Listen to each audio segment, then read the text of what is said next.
So welcome back to this session. The last session was very much a macro picture, looking at some of the big questions in the labour market. I outlined that I think there's some really quite big structural problems in the UK labour market. And I think one of the features of those structural problems is that we've got a very dispersed and uneven level of unemployment, worklessness, deprivation, poverty, any kind of measure of social outcomes you might want to measure is quite unequally spread across the UK. And that's very much about what this session is about, is looking at the areas where deprivation, dependency on benefits, unemployment and inactivity are the highest, and thinking about what we can do to try and tackle those. Now, some of the things I want to ask are, what does the academic evidence say about how these sorts of things are spread across the UK, and what's actually causing the cultures and the high levels of dependency and unemployment in certain areas across the UK. What are the drivers of these? What can government do to try and tackle them, and what is it not doing enough of at the moment? Then looking at more at the local level and asking what local actors can do, so what local businesses can do, what local councils and local authorities can do, and looking at some of the schemes. LEP's obviously quite a new thing in the UK, and seeing what those sorts of organisations can do to really try and tackle some of those issues. That's probably enough from me as a kind of introduction, and I'd like to hand over to our first esteemed panellist, Councillor Philippa Rowe, leader of Westminster City Council.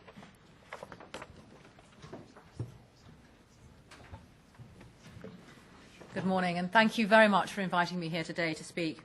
I want to set out a number of thoughts and ideas on the role of government, particularly at a local level, in addressing some of the issues that we face today. In doing so, I want to make the case that local government is uniquely placed because of its proximity to and understanding of its local communities, to act as a local leader in bringing together the necessary resources and creating the necessary momentum to tackle these changes. I recognise that it is business and not government that creates jobs and prosperity. But I also believe that there is a clear role for local government in creating the conditions for local growth and unlocking the many barriers that exist. I therefore want to explain what we are doing in Westminster and to describe the sorts of ideas that we are considering to bring this forward. It is worth, therefore, painting a picture of Westminster, as Westminster is a microcosm for the west of the country. The challenges we face are no different from those in other parts of the country. Also, the solutions that happen here can also happen elsewhere. Although small in size, the city contributes 2.5% of the national GDP and is a shop window for London and the United Kingdom, both nationally and internationally. It is a city of contrasts. It has immensely vibrant areas, including the West End. It has more business start-ups each year than Manchester, Birmingham and Cardiff combined, and more than 600,000 people work in Westminster, the highest of any local authority area. 1 in 40 workers in England work in Westminster, and it has immensely wealthy areas.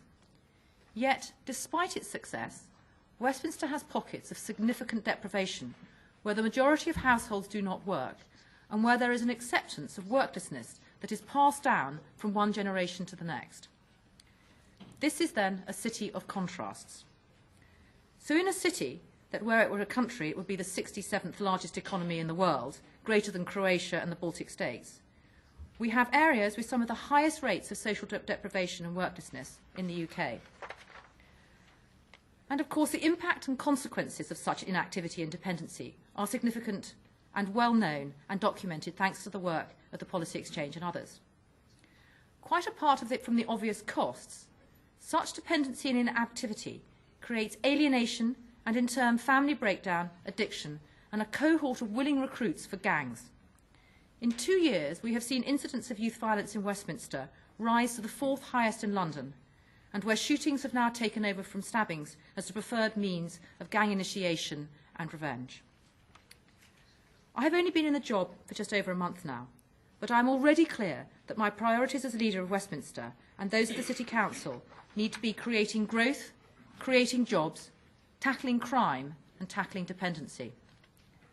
Whether it is creating additional employment opportunities for our young people and tackling the rising number of NEETs, or providing training and education for adults to equip them with the skills needed to succeed and break the cycle of long-term unemployment.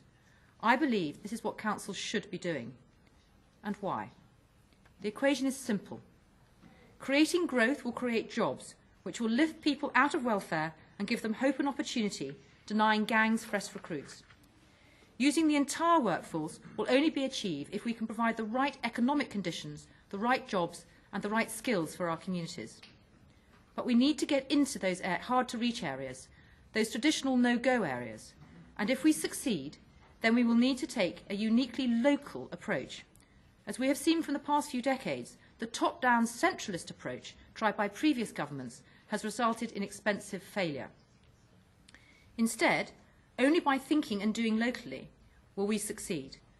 Local knowledge and local people are the key, not prescriptive targets and ring-fence grants set by Whitehall. Government needs to trust us to do this and give us the powers and freedoms and indeed the money to do it. But I of course recognise that councils need to step up to the plate. We are increasingly getting the tools to do the jobs, such as the new powers in the Localism Act. And I also believe that the early details of the City Deals programme, championed by Greg Clark, are encouraging in creating incentives and momentum for councils to get out and create jobs and growth. I believe there are three clear roles that councils should be playing. First, creating the conditions for growth, including securing the physical and increasingly technological and digital infrastructure needed for businesses to set up and thrive. For example, we have started the renewal of our most outdated and deprived estates, and we have commenced building new homes for the first time in a generation. We have also signed a deal with O2 to provide free Wi-Fi access across the whole city. The government's reform of business rates could, in some areas, be an important step in encouraging local authorities to develop a more business-like attitude. Although, interestingly enough, in Westminster, where we collect £1.4 billion of business rates, the changes will not really benefit us at all. But I believe that we can go further. That is why at Westminster we are discussing with government the possible creation of local growth zones that would allow very small, previously deprived areas the ability to benefit from future growth brought about by the efforts of a local authority. Second, I believe that councils need to equip their local population with the necessary skills and attitudes to play a role in the modern workforce. We have established a new Works and Skills Board with a £1 million budget to train young people for employment and to help young people make the transition from school to the workplace, which for many is a struggle that they may face with little or no support. Council should also be playing a link role between local business and local communities so that each can benefit from one another.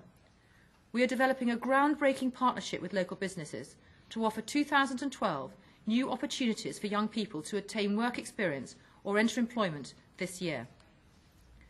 But we should not forget that the earlier we work with people, the better the chances in life will be. Education and good schooling is crucial, which is why why improving and driving up standards is imperative. Councils, with their democratic mandate, have a clear role to challenge schools, whether they be academies, free schools or anything else. We do not want to run schools, but we should not hesitate from challenging underperformance. The stakes are simply too high, with the council usually picking up the pieces on the bill. Third, through our own policies and services, we need to incentivise work and tackle the perceptions that work does not pay. Westminster recently set out its initial thoughts on how this can be achieved through the form of a civic contract, setting out what the council will do in return for the sorts of behaviour that the vast majority of people in the city respect and understand, include seeking a job and abiding by the rule of law. For example, a housing allocation system that encourages work and citizenship by prioritising applications for social housing from those that are actively seeking work or who have volunteered in the city, and on the flip side, docking points for those who consistently misbehave. Councils will take responsibility for administering the council tax benefit after 2013, and again we are looking at how we can use this to encourage those seeking work. It is clear that the old ways of simply providing a range of universal services with no conditions attached is over. Instead, if people want the state to assist them, they need to expect that there will be requirements. This is therefore the carrot, stick and nudge approach. My goal for Westminster is to create the ladders of opportunity for people to reach what they want for themselves and their families, giving them a route out of deprivation and dependency. I believe if this is to succeed, it must be done at a local level, and that there is a clear, unambiguous role for local authorities to play a part in this regard. By doing so, we can help people and our communities become more self-reliant and allow them to take more responsibility for their neighbourhoods and their lives. Thank you.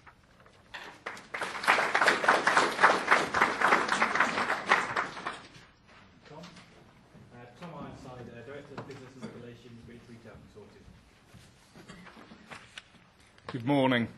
We welcome the opportunity to speak on this subject to this event today. I'll just speak briefly about retailers' current activities in this space, and I'll also highlight policies where we believe more can be done. Retailers absolutely understand the importance of this agenda. Giving the entire workforce an opportunity to work and progress is integral to retailers' success. The reasons for that should be pretty self-evident. We're the largest private sector employer in the UK. We employ in the region of 3 million people. We're the most geographically dispersed of any sector. We're on every high street of every village, every town and every city.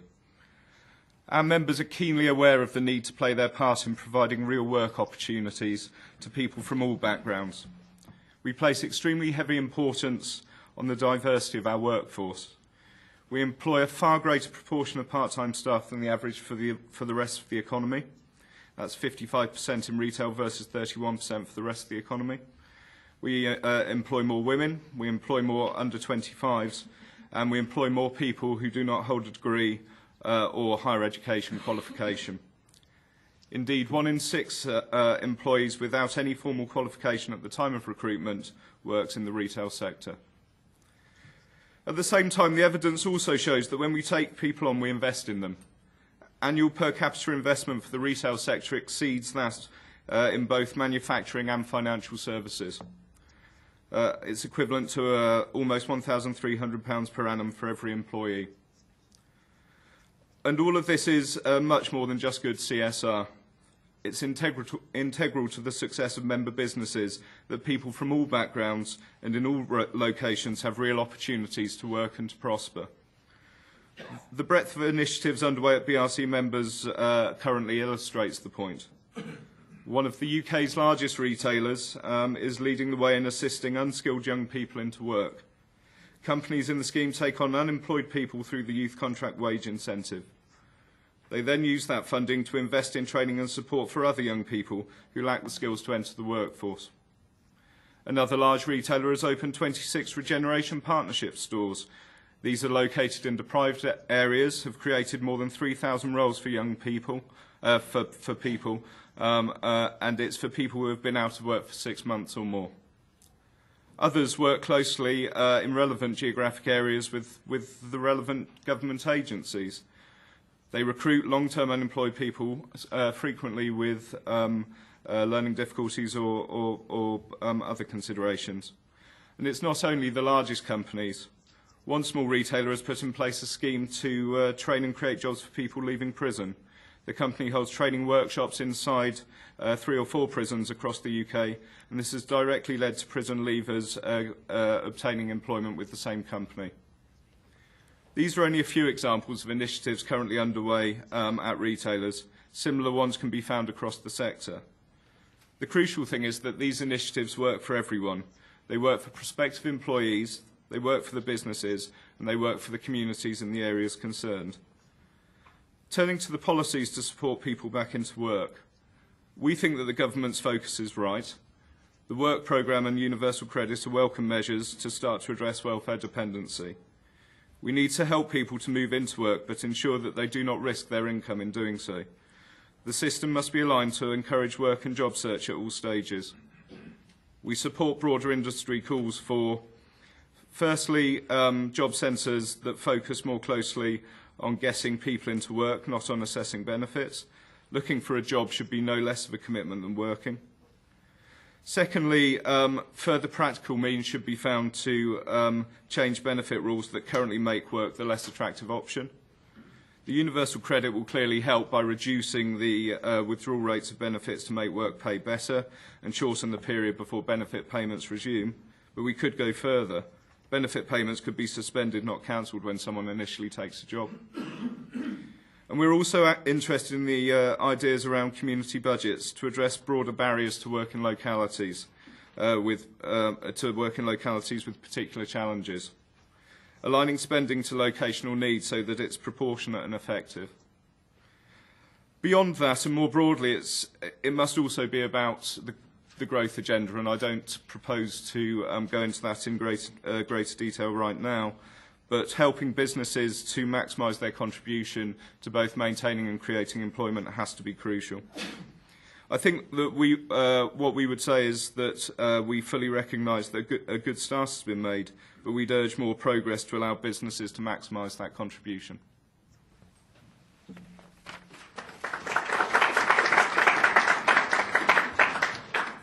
I'd like to hand over to Ruth Lupton, who is, I'm sure you all know, one of the foremost academics in this area, so hugely interested to hear what you're going to have to say. Okay. Well, I think my job is here to concentrate on the academic evidence around areas of concentrated worklessness. So I'm going to start with a few general remarks and then speak about some recent research that I've been doing with colleagues.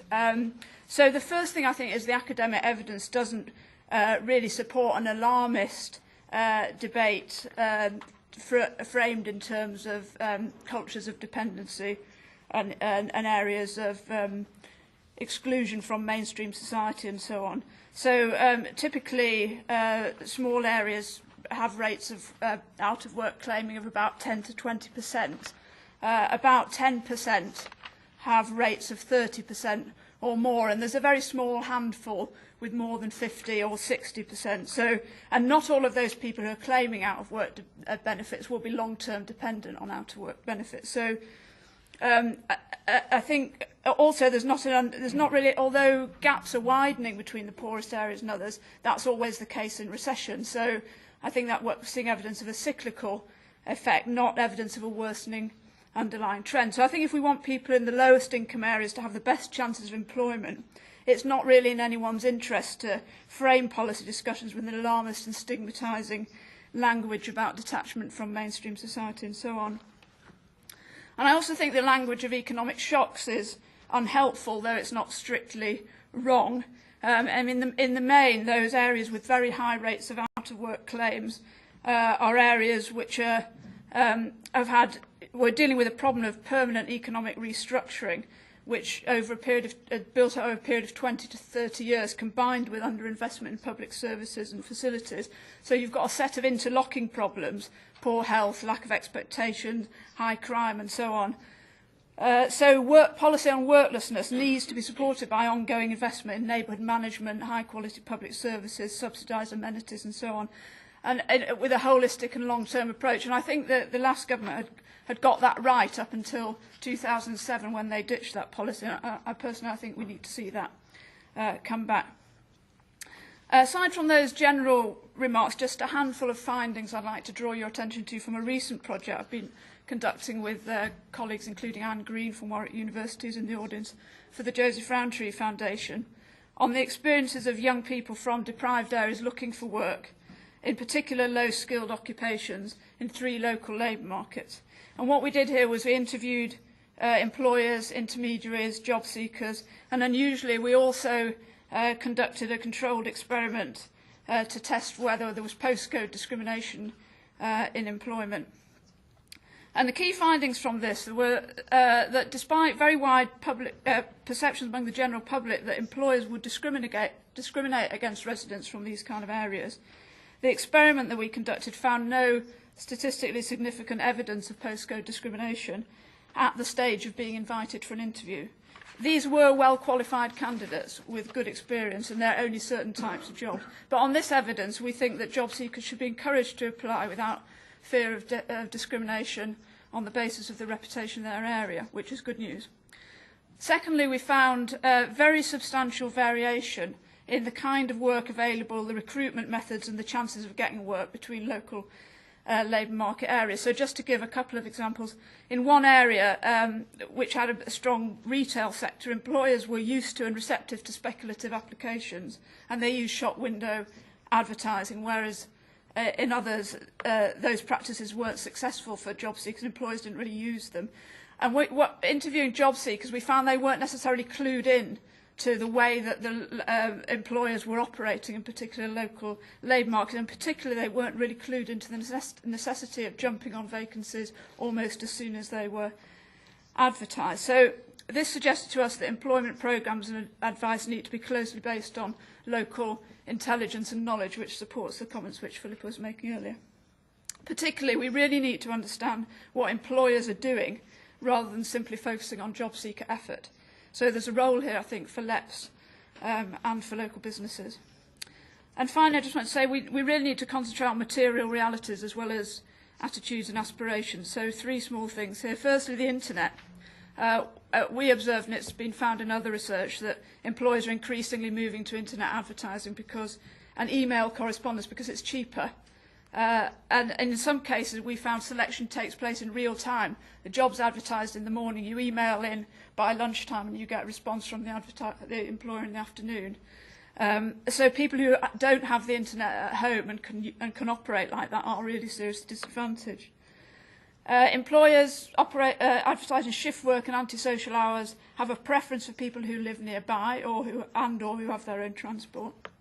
And then finally, that we found that 3/4 of the vacancies in our study were part-time, or they had antisocial hours, and about half of them were paying below the minimum wage level.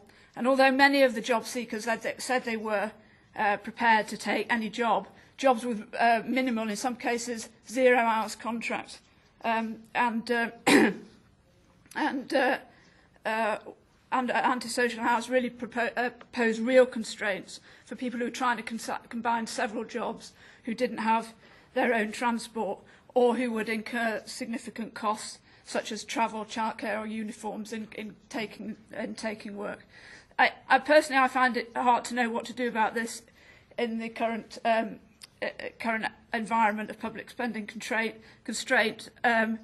But we might need to look in the longer term about wage inequalities in firms, incentivising employers to offer more substantial contracts, as well as helping people with the real costs of moving into work, and linking people into local networks for childcare support and so on.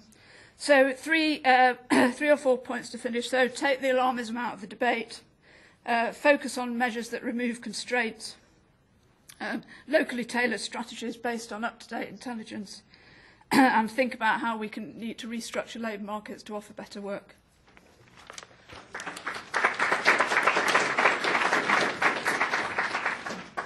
know that Ruth talked a bit about labour investment and those sort of things, which I imagine Brian Johnson, Chief Executive of Moat, would be well placed to talk to us about those. Okay, thank you.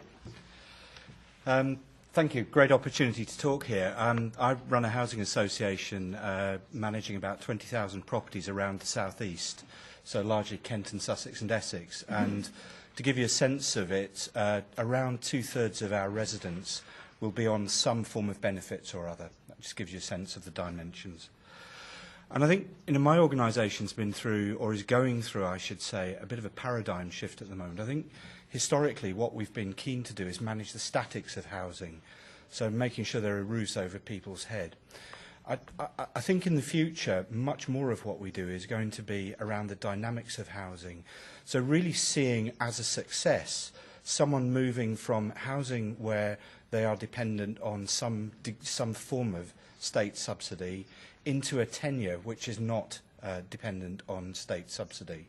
And that means us behaving in quite different ways, gathering different information, providing our services in different ways. And I'm going to focus on 3 things that we think we can do as an organisation to help with that, to help our residents into work. And the first one is really ensuring that we don't encourage dependency in the way that we deliver our services. So, I think maybe in the past, sometimes we've looked a little bit too simplistically at things. Where a need has been identified, we've moved to fill it without really thinking through the long-term consequences of filling it. And that's not to say we shouldn't address those issues, but we do need to think about ways in which we do that without making people more dependent. So let me just move it from theoretical level into some very practical, very down-to-earth thoughts here. So I'm going to pick up three very specific examples. We have a responsibility, which we accept, for dealing with serious cases of antisocial behaviour. That's fine, and we accept that responsibility. Increasingly, we've found residents calling up with issues of neighbourhood nuisance, I suppose. And we've moved to a point where the first question, we pressed people quite hard on this, is what have you done to engage with your neighbours who are creating that mild nuisance? The way we believe the way we respond to that first point of contact is actually quite important in the person being independent in the way that they react to that. Second one, we provide repairs services to a lot of residents. And so a year ago, we began to compensate residents where we failed to turn up to do a repair. What we started 2 or 3 months ago is to say, actually, now if a resident doesn't keep an appointment that they have made, we'll expect compensation from the resident. So this is really about saying there are some aspects of life which are a deal. They're about fulfilling a contract. Work, it's an important part of work. And we think there are some areas in how we've delivered the service where we just haven't really reflected that aspect of life. The third one is in looking at tiered service levels. We've been talking with our local authorities, expect to be introducing in the next couple of months an average service level, but where we've got residents who engage with the communities, have a great track record of fulfilling their tenancy, will deliver a higher service level. If they're willfully not paying rent or introducing antisocial behaviour, they'll get a much lower service level. We might stop doing repairs altogether for them. So trying to create a service that reflects real life a little bit more closely. The second area I wanted to talk about was making sure that the entry and exit points from housing create differentiation between people who are genuinely engaging economically and those who aren't. So typically the carrots and sticks there I think have been largely driven by DWP, the benefits system. And I think this is the time where the housing sector needs to think how it can contribute to that agenda. So one area here which Philippa talked about earlier is around allocations policies, and I think particularly recognising if people move into our housing that, again, there's an implicit deal there. And the deal is if you're not in work, you engage with the worklessness agenda. So we're very keen, and we've talked with all of our local authorities about this who are equally keen, to prioritise people, again, as Philippa said, who are actively engaging with the worklessness agenda. I think there are some other changes going on just now where we've got to be really careful we don't create some disincentives. So for all sorts of quite understandable reasons, affordable housing has been encouraged to move away from lifetime tenancies. And that's because there's a lot of subsidy dumped into a home that people at the moment have access to forever.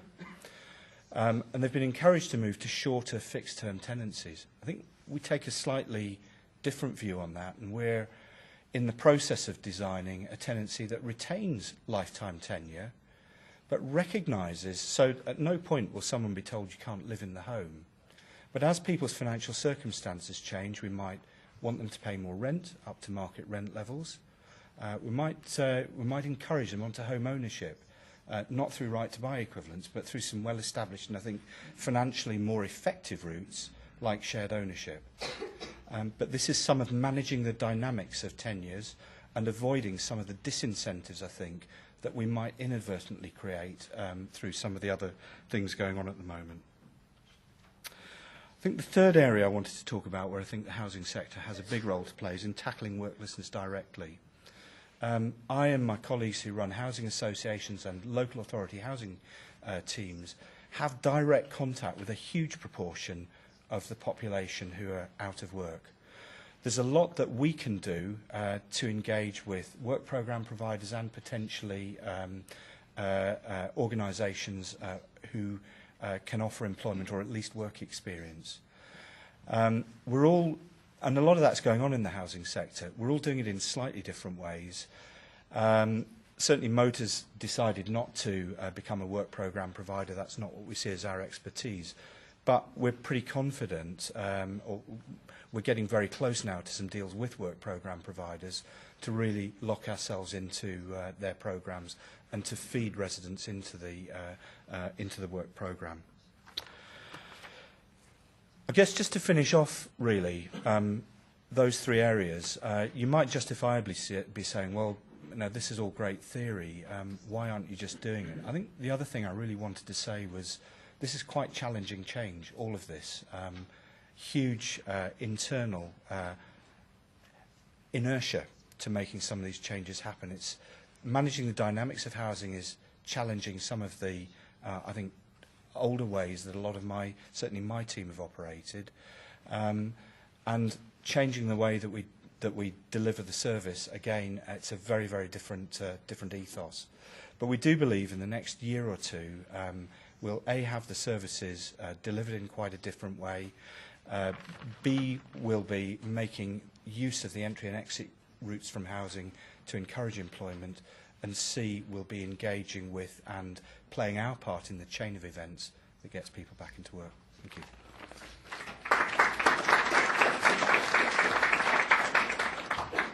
Finally, Tony Wilson, Director of Policy at Inclusion. Thank you. Thank you, Matt. So I'll just make a few points. I suppose the benefit or the drawback of going last is that most people have made most of my points for me. So I think I'll just run through a few things, really. Firstly, just setting out where we were before the recession. Secondly, what's broadly, in our view, happened since. And thirdly, where we think we need to go next. So before the recession, as Ruth said, you know, we need to avoid sort of alarmist talk about where we were before and where we were since. Nonetheless, it is the case that we went into this recession with more people on out-of-work benefits than we'd gone into any previous recession. Around 4 million people claiming out-of-work benefits in 2008. And that was, on the whole, concentrated in areas of higher deprivation. So looking at the 10 most deprived areas, that accounted for around, the 10% of the most deprived areas, that accounted for around 1/5 of people on out-of-work benefits. To put it another way, if you lived in one of those areas, the likelihood of you being on benefit was about 1 in 3. If you lived in the rest of the country, the likelihood was about 1 in 10. So we had a problem before the recession began. We had not solved that problem with 11 years of investment. We had gone some way to narrowing the gaps between the worst off areas and better off areas, but those gaps hadn't closed completely. Now, what's happened since then is that we've seen a growth in unemployment and worklessness everywhere. Now, proportionately, as Ruth says, those areas that were worst off have proportionately not actually done as badly as those that were better off. So we've seen the biggest increases in areas that were, on the whole, starting from a lower base. So Gloucestershire, Wiltshire, areas of the South East. But absolutely, the worst off areas have done worse, far worse. So analysis that we've done, analysis really is quite simple, Excel spreadsheet and the labour market stats that we did for the work in our response to the Work and Pensions Select Committee on youth unemployment inquiry.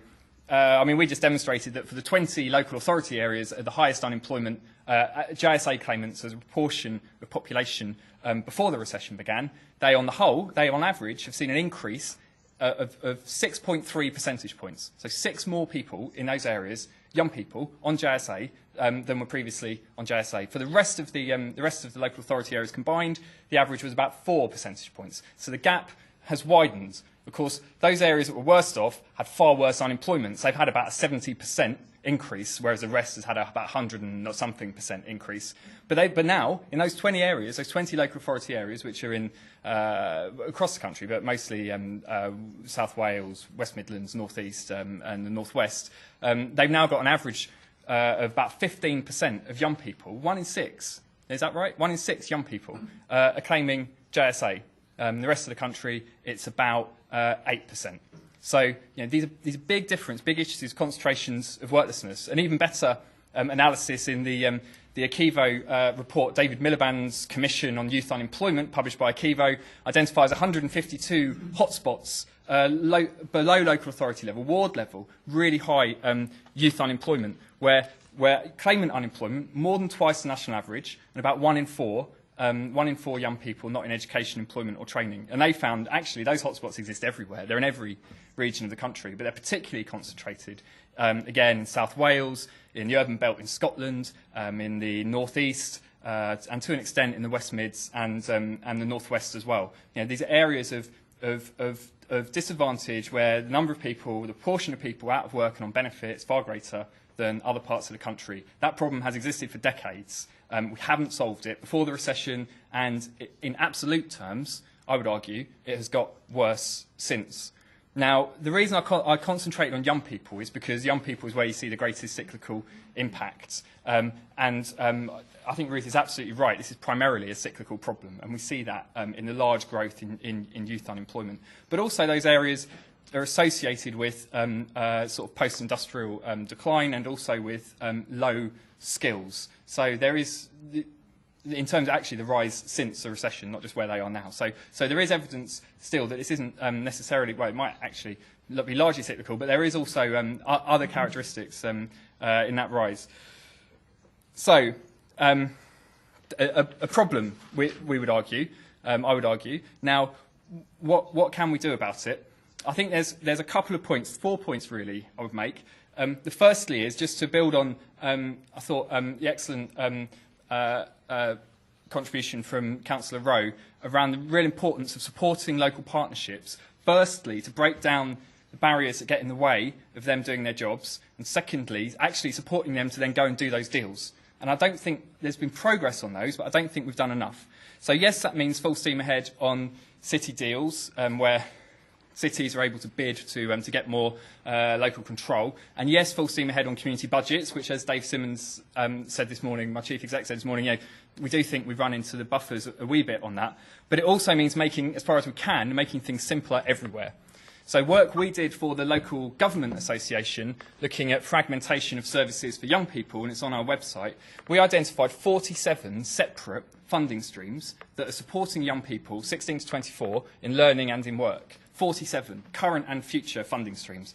And that accounts for the simplification that the government is making, of which there is quite a lot, but also there's a lot more complexity. So to give another example, what we now call troubled families, and what was previously families with multiple problems, or families where they've got a number of characteristics of disadvantage, as well as being supported through the local authority early intervention grant, if they're on benefit, being supported through Job Centre Plus, and if they've been long-term on benefit or on ESA, then supporting them through the work programme.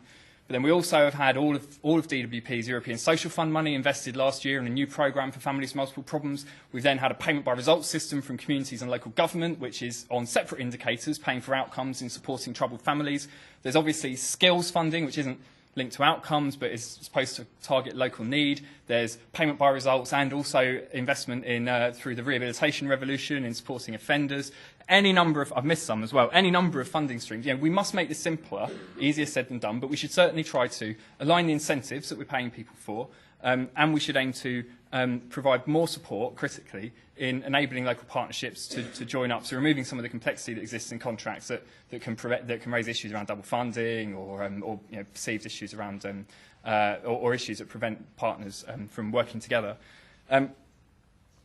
And I suppose it probably seems slightly old-fashioned, but I would like to, and I suppose I would say this as well, coming from the Centre for Economic and Social Inclusion, I'd like to see us going back more towards where we were a few years ago, where there was actually quite a lot of investment in supporting local partnerships to work better together, to share good practice, to develop toolkits, to develop new ways of measuring their impact, and to look at and to better understand what works, so sort of good old-fashioned research and evaluation.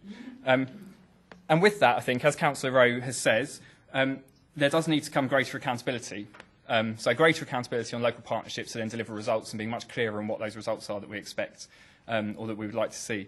Now, part of that, I think, must mean a clearer accountability for local enterprise partnerships to place employment and skills, and in particular tackling worklessness at the heart of their local plans, or not really local plans, but heart of their plans, and equally building on the child poverty strategies that every local authority is required to have, a greater accountability on local partnerships, local authorities to lead local partnerships around tackling disadvantage and worklessness and boosting employment. The second thing I would say is that we need to target resources more effectively at those areas. And partly, I'll just make a point about, actually, we possibly may need to just spend more money, frankly. Compared with where we were last year, 2 years ago, when budgets were set for departments, we've seen a significant deterioration in the outlook for the economy. So when the work programme was set up, the Office for Budget Responsibility were forecasting growth of 2 to 2.5% in each, and ultimately 3% in each and every year, 2011 to 2015. Actually, what's happened is 0.8% growth in 2011, 0.8% in 2012. They're now forecasting about 1.5% in 2013, about 2%. Massive difference in growth between what was forecast 2 years ago and what is forecast now.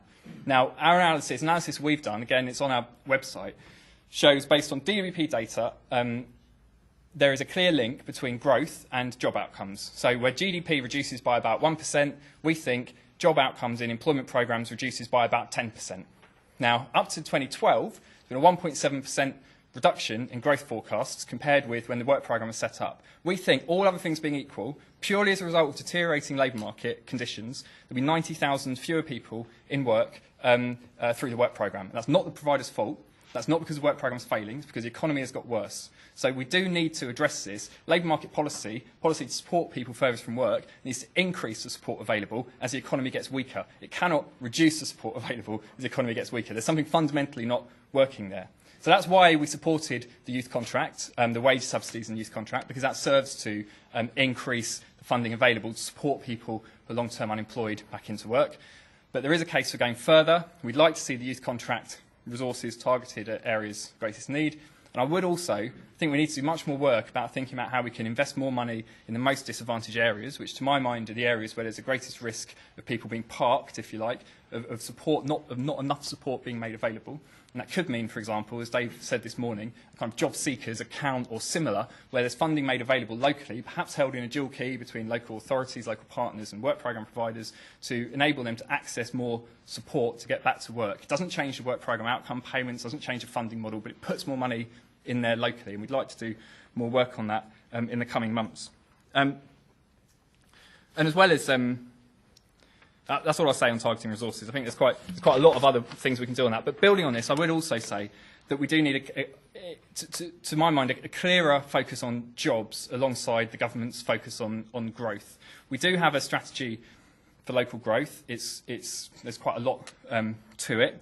But this needs to our mind, better target those areas where demand is weakest. So I think that also means placing a greater responsibility on those employers who benefit from lower rates in enterprise zones, who benefit from new money through the Regional Growth Fund, who benefit from the new planning regime, who benefit even from the National Housing Strategy, putting greater, and the National Infrastructure Plan, putting greater responsibilities on those employers to also employ more people and provide more support to those who are in those areas and disadvantaged and are out of work. Quite apart from, actually, in addition, targeting the Regional Growth Fund more in those areas, although the economics of that are quite complex, as I remember from the debates in the Treasury last year. Now, just a final point I think I would make is that in doing all of this, we need to be careful as well not to inadvertently make things worse for disadvantaged, low-income, poor people, particularly in those areas, and particularly through welfare reform and potentially actually combined with that universal credit. So what we've done for the London councils, just looking at the impacts in London, for example, finds that for a lone parent with 2 children who is in work at the national minimum wage because of costs of childcare, transport, and taking account of all of the package of welfare changes, so for example, holding benefits down, child benefit below to CPI and other changes to tax credits, there'll be £5,000 a year worse off in the new system, post-introduction of UC, universal credit, than they are now. And that's taking London as an example. London's quite unique because of its housing costs, but even looking nationally, for the same lone parent, £4,300 a year worse off. So a really critical part of tackling disadvantage in poor areas is making sure that we inadvertently don't actually reduce the incentives through the package of welfare reform and universal credit to get back into work and to progress in work. So quite a lot to do. That's quite a high-level overview, but happy to take questions. Thank you.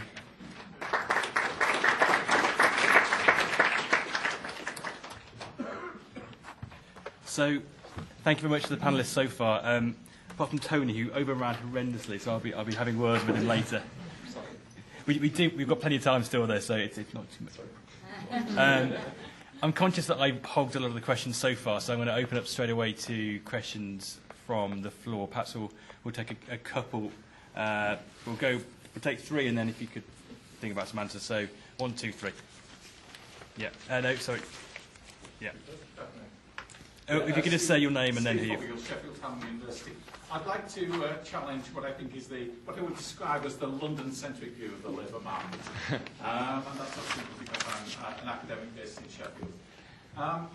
Philippa, you spoke about Westminster and you described it as a microcosm of the wider economy. Well, I really wish it was, because you're sitting here in the middle of what is not only one of the most prosperous economy in Britain, but one of the most prosperous economies in the world.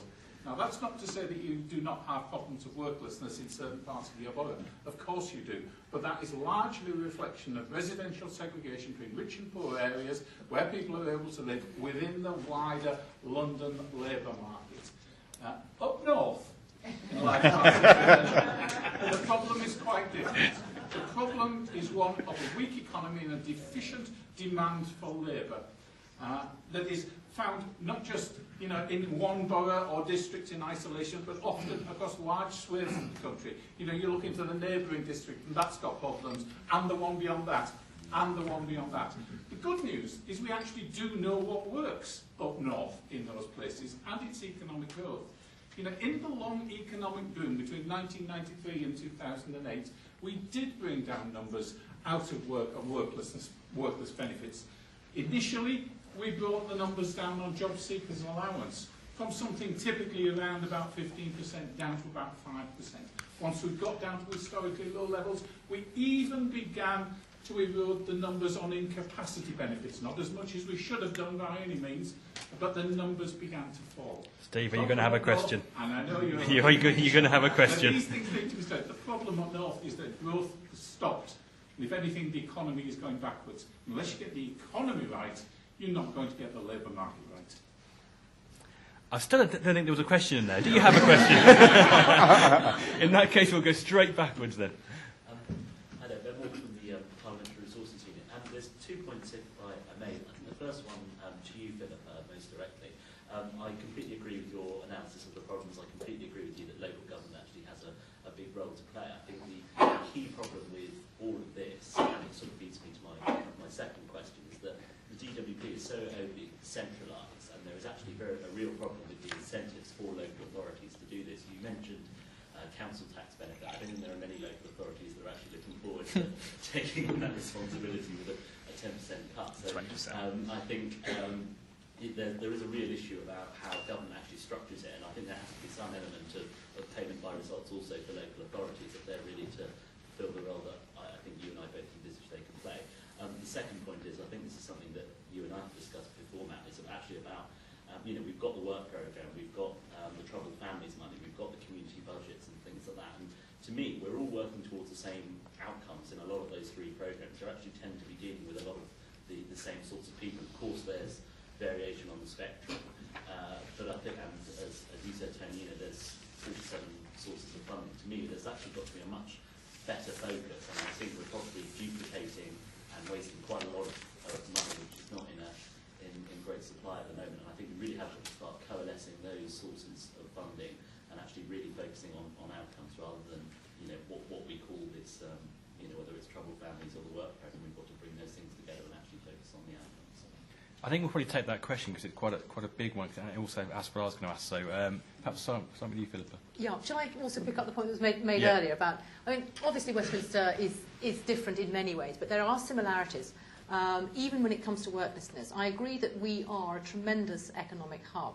The difficulty that we face is that the people who benefit from that are very rarely those in our most deprived areas. And statistically, one in two people, for every one person we've got on job seekers allowance, at the moment, there are 2 low-skilled jobs in Westminster vacancies.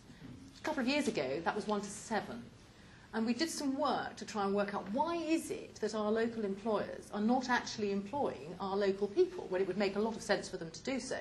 Lower transport costs, more reliable, you would think more reliable employees. So we went out and we asked them, and they said a number of things. One, that they tend to prefer people who've come in, like the Eastern Europeans from abroad, because they are better educated and more skilled. They tend to have a better work ethic, and they apply for the jobs. And a lot of our people, because particularly under the previous regime, were so much better off on benefits that they didn't actually apply for the jobs. And we've been working, but I think the answer to that, which I think should be able to work everywhere, is you work in partnership with business to try and get local people into work. And it's why we've been working with these 2012 new job opportunities for young people in apprenticeships. And our businesses are really stepping up to the mark on that. And you know, having had these original discussions with them and looked at the statistics, I think, you know, that is certainly the way forward. And I do think, although the root of the problem may be slightly different in Westminster compared to the rest of the country, I think the solutions and the impact of the problem, I think there are similarities. So I agree there is often a tendency to be London-centric about things, for which I apologise, but I think there are things that can spread around. Going back to the centralisation issue, I think I agree that, you know, if it's going to work, things have to be pushed down. And there are a number of things that we are doing, and indeed lobbying government to get more powers. We are working at the moment on a social impact bond, which is linked into our family recovery programme, of which part is tackling the worklessness within the family, which is often a big issue. What we will get with that is an income stream from central government that reflects the money that they will save by us finding the solutions to those families. And we were going to raise money in the form of a bond, which will be paid for by that income stream from central government. So that is, I mean, when we will tailor the service that those families will get in a very local way. In fact, so local to be tailored specifically for the family. And we'll work with a third-party provider who will only be paid on results. And so that money will come from central government. So the money in that way, it's not direct, but in that way, the money will be locally targeted. Similarly with community budgets, I think that also is starting to look at the local agenda as we pool all the money coming into an area to tackle various different things. And you know, again, we've got the family recovery side of that and a growth side of the community. We're doing a pilot for which I've got 5 strands to it, and we're reporting back in October. And hopefully, when we've worked out the framework for it, we'll be given the green light to push ahead with them. But again, I think that is going to be very much more about payment by results and very much more the local money coming into the local area to achieve local results tailored for local people, because every area has its quirks and its differences, and it's the only way that's going to be successful. Similarly, we are arguing for what I mentioned in my speech for investment zones. This has partially come about because of the business rate reforms, where bizarrely, even though we are by far the largest collector of business rates, we get a tiny percentage back. And the business rate reform actually means that we will possibly end up worse off, not better off, as it's currently structured, which is an issue for us, as you can imagine. So we are looking at investment zones where we can actually keep the increase in business rates over and above what you would expected through the normal economic growth for that area. And then we can use that money, perhaps borrowing, you know, to pay for by the revenue coming in the future, to invest in that local area to actually create that growth. And we've seen some success. We haven't actually got these investment zones yet, but we've been doing similar sorts of work in the Harrow Road, which is quite a deprived area, where we've lifted shop occupancy from about mid-60% to over 80%. We had an area there which was really bad for antisocial behaviour, drug taking, gangs hanging about, really a no-go area. And we've transformed that and made it a little sort of local market. We've encouraged Tesco's to come in, you know, by changing some of our planning regulations and the good rates to get them in as a sort of core business. And so I think there is quite a lot that one can do that can actually transform particularly deprived areas, but we need the money to do it, and hopefully these investment zones will help that. So I think whilst there is some centralisation, I think the mood of central government is such that they are very open to taking a localist approach if you can demonstrate that what you're going to do is going to be effective and value for money, etc. And as I say, we're piloting all these things, and hopefully they will be useful to the rest of the country if they work, fingers crossed.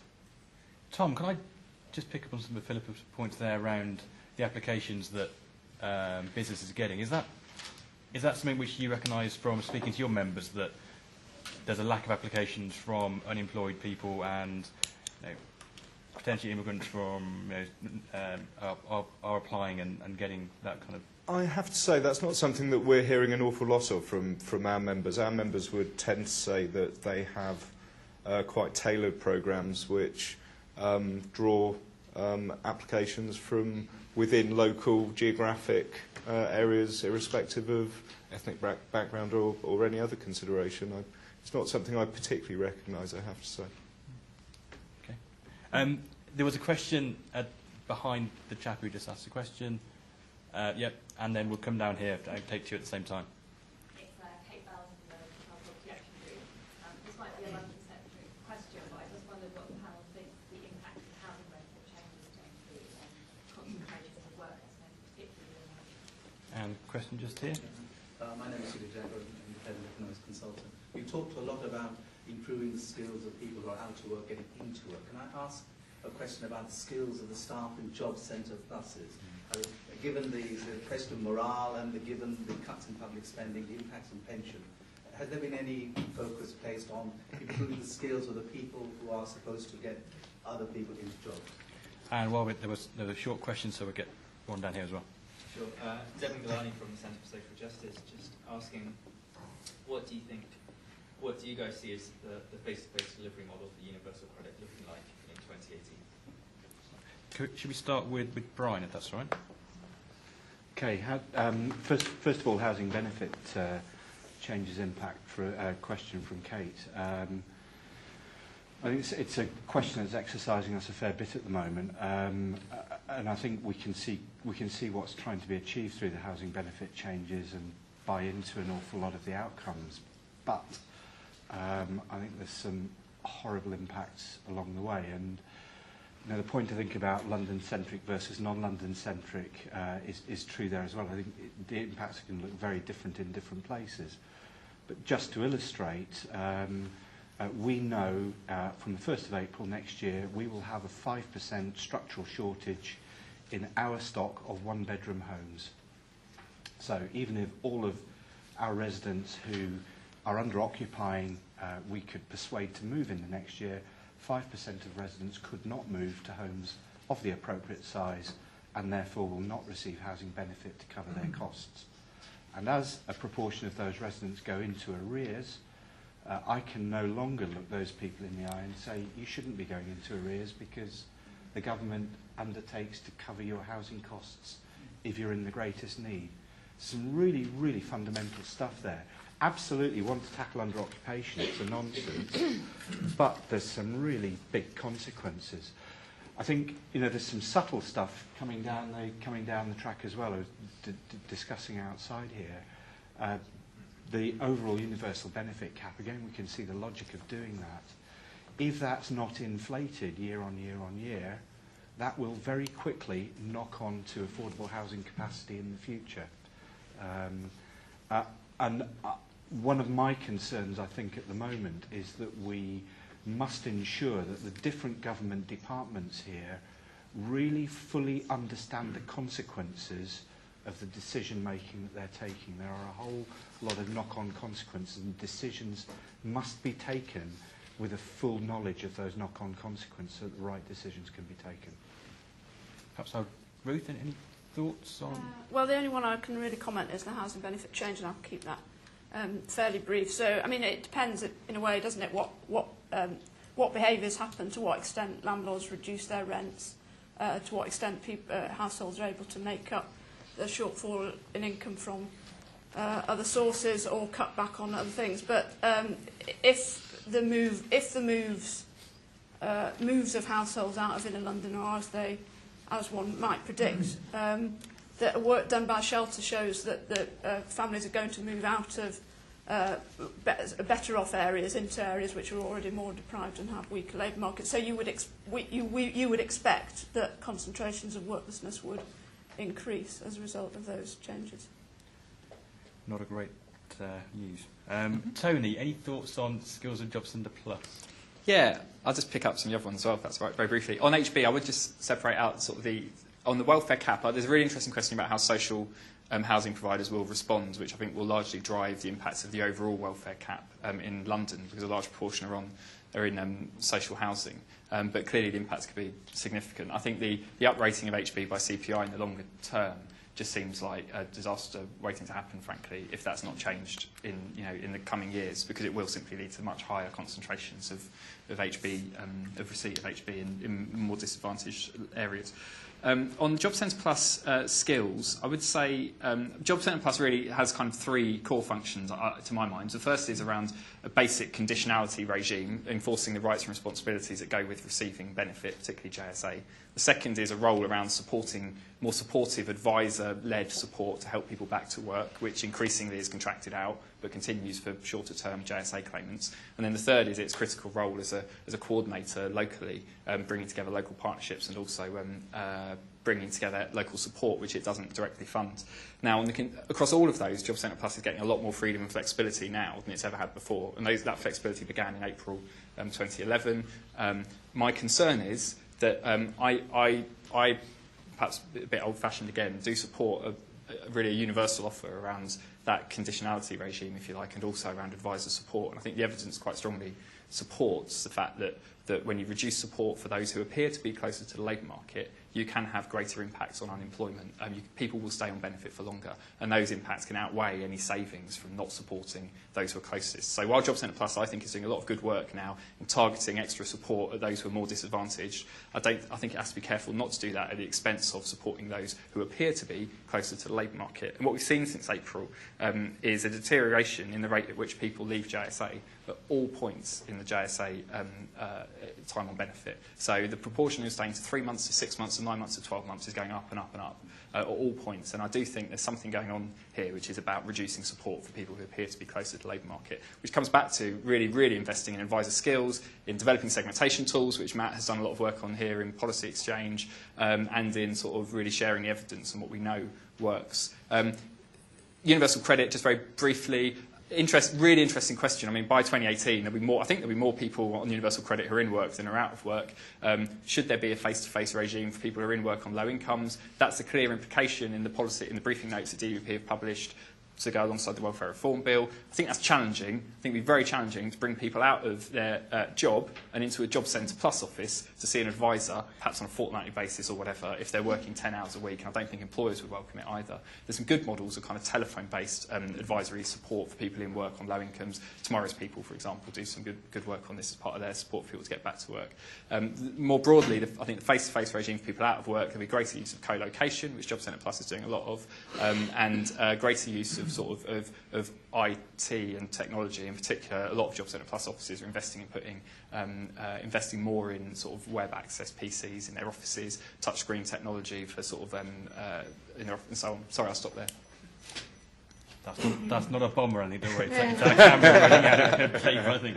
Philip, any quick thoughts? I'll just pick quickly up on the housing benefit caps and the effect in London. Obviously I can only really talk about Westminster, which is quite unique, but it does have the largest number of people affected and the largest difference between the cap and what they're paying. So theoretically, one could say we have the largest problem. We have a normal churn in Westminster of about 45%. Which is quite massive. Our schools, for example, primary schools, we have up to a 42% churn in pupils in primary schools. 50% of our pupils in secondary schools come from outside the borough. So I think, from that, I think the impacts may not be as great as people would anticipate from the initial rather stark numbers. Also, one needs to bear in mind that 60% of the people on housing benefit above the caps only moved into Westminster when the previous regime was introduced, and they were suddenly able to afford to live in Westminster, which is some of the most expensive real estate in the world. So 60% of the people are actually very new to the borough. Having said all that, when this was first introduced, we had about 5,000 households who were above the cap. That was reduced to just over 4,000 just through natural churn by the time that they actually came into effect. One-bedroom properties in Westminster are not a particular issue, and anybody who may be in a more expensive flat than they can continue to afford because the benefit allowed them to do so should be able to move into another property that is less expensive within Westminster. And that, to a large extent, also applies to 2 bedrooms. More than 2 bedrooms, people will probably have to move not necessarily, we do have some, but we'll probably have to move outside Westminster, but not necessarily hugely far, because there are neighbouring boroughs which have larger properties beneath the caps, and we have fantastic transport links back into Westminster. So that children who go to school, as I say, 50% of secondary school pupils come from outside the borough anyway, could commute relatively easily to the schools. So whilst I certainly accept that there is some pain in the transition, and I think the blame for that pain should lie fairly and squarely on the previous regime, because it was obviously economically not viable, and it was a great disincentive to work, because you lost the benefits if you got a job, and if you were paying £2,000 a week or even £1,000 a week on housing benefits, you couldn't afford to do that. And I don't think it was fair on the low-income people, workers in Britain. I mean, we had over 1,000 households for whom we were paying more than £500 a week in Westminster. That's more than 96% of the working population would need to earn to afford. You'd have to earn £75,000 to afford that. That's more than 96% of the working population earn. So you had 96% of the working population paying tax to fund people to live in homes that they themselves could never afford. Now, that doesn't seem very fair to me, and that's what this new policy is all about correcting. And there will be, for the larger families, there will be some pain in the transition. The other thing that I think one has to bear in mind is that there are 7 million people in London, and even under the worst predictions, if everybody had to move, that because these people find their own properties, I mean they will disperse across London. Many will go back to the areas they came from before they moved into places like Westminster. So I don't think we'll get huge numbers of people moving into very much more poorer areas. So I think it obviously is something that we need to manage, but I don't think it is as bad as some of the headlines have been. And we've beefed up our housing options service deliberately to deal with all the people we thought would be coming through our doors with all these issues, and we haven't seen a flood of people, and we're halfway through April. Maybe it's around the corner. I don't want to let me touch some wood quickly, but I think we are managing it in Westminster, and I am very supportive of the government on these policies. I think it is the right thing to do. Thank you. I know that Brian has to shoot off, but if it's okay with the rest of the panel, I'll take 2 more questions. Okay. Lady there with a very quick hand, and then all the way back to. Okay, Anne Green from the University of Warwick. We've heard from Philippa and from Brian, but others might want to comment as well, about some new and local things that you're doing because you think they're going to work. My question is, what are you going to do about evaluating and seeing actually whether they do work, to get the evidence that you'll be able to go and say, yeah, we've got good evidence that this works or it doesn't work? Brilliant question. And Tim. Tim Roynick, London School of Economics and Centre for Think Tank. A yes-no question for the panel. Do you think unemployment will be lower at the next general election than it is today? Maybe we could have a show of hands as an even quicker way. So, is it going to be lower? Yeah. Raise your hand if yes. Ooh, that's an interesting. What about long-term unemployment? Yeah. Let's pause on that one. And we'll finish this session on my favourite question of evaluation. Perhaps start with you, Philippa. Thanks. Evaluation is absolutely vital, particularly as we're moving to this payment by results. So by the very nature of being paid, one has to be able to evaluate whether there's been success or not. And we are looking at this incredibly closely, particularly around the social impact bond. And we're working with the Treasury about what we can tick as proper evaluation so that we actually get the money to fund the bond. But one has to, in evaluation, I think one has to be terribly careful about a tick box regime, because one can often lose some of the qualitative stuff which is actually useful when rolling programs forward and learning from mistakes and actually making things better. So I think in all the programs that we are looking at, it's not just the social impact bond, but the community budgets, the investment zones, all of that sort of stuff. We are going to have a list of qualitative and quantitative criteria under which we will evaluate. And as I say, some of it's actually going to be linked to cash that we're very much incentivised to evaluate. And it'd be even better if that was published. I don't see any reason why it shouldn't be, actually. I mean, we haven't got that far, but I don't see any reason why it shouldn't be. Ruth, do you have any thoughts? Tony, I'm sure you've got some thoughts on evaluation. Yeah, the only thing I'd add, I mean, I totally agree. The only thing I would add is that it's so important we evaluate the right things as well. And in the past, we've often evaluated programmes and said, yes, that works, no, that doesn't work. And frankly, for policymakers, you haven't then got a clue about what worked, what didn't work, and so on. There's very good, really good quality, rigorous evaluations. A good one, to my mind, is Employment Retention Advancement Demonstration Pilot, which was a proper randomised control trial, really interesting, looking at progression in work, but broadly found sort of in the round quite limited, if any, impacts for some groups. But within that, almost certainly, there's some really good stuff happening. But we couldn't really, from that evaluation, tell what was working within it. So I think a proper kind of big evaluations is what I'd like, please, and for us to be involved in them, obviously. I knew that plug was coming. Tom.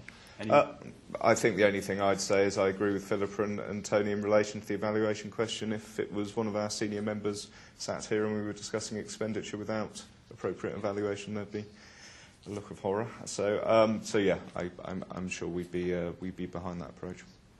I'm conscious that we're holding you back from lunch, which is hopefully outside now. So it just leaves me to thank the panel in the usual way. Thank you.